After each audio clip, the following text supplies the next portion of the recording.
രണ്ടാമത്തത്, ഏകരസ അവസ്ഥയിലിരുന്ന് സർവരെയും പ്രതി ശ്രേഷ്ഠ മനോവൃത്തിയും ആത്മീയ ദൃഷ്ടിയും കാത്തു സൂക്ഷിക്കും. സദോ പ്രധാന സ്വഭാവ സംസ്കാരങ്ങൾ ധാരണ ചെയ്യും. ക്ലിയർ ആയിട്ടുണ്ടാവുമല്ലോ അവസ്ഥ. ബാബ പറയില്ലേ, പുറമെ സാഹചര്യം വ്യക്തി എല്ലാം മാറിക്കൊണ്ടിരിക്കും.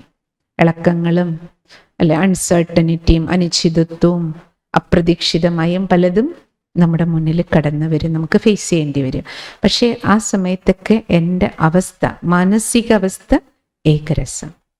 പിന്നെയോ സർവരെ പ്രതിയും.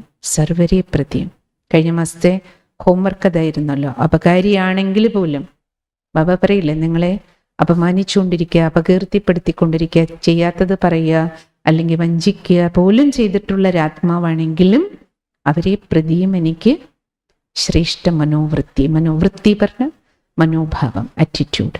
അവരെ പ്രതി എൻ്റെ മനസ്സിൽ നിന്ന് വൃത്തിയിൽ നിന്ന് എന്ത് വരും? വൃത്തിയിൽ നിന്നാണ് ഭാവന. ഭാവം അവരെ പ്രതിയും ആത്മഭാവവും, ഭാവന എനിക്ക് ശുഭാവനയുമാണ്. അതാണ് ബാബ പറയണത്.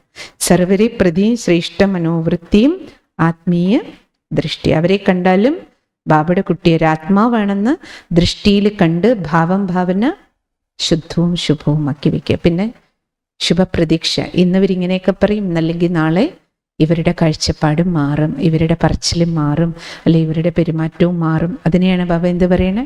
ശുഭപ്രതീക്ഷ. ഒന്ന് ശുഭാവന, മറ്റൊന്ന് ശുഭപ്രതീക്ഷ. ലാസ്റ്റ് അടുത്ത പോയിന്റ് എന്താ? സദോ പ്രധാന സ്വഭാവ സംസ്കാരം. സദോ ഗുണി സ്വഭാവം, സത്യുഗി സ്വഭാവം. ആത്മാവിൻ്റെ 7 ഗുണങ്ങളായിരിക്കണം സ്വഭാവം, സ്വന്തം ഭാവം.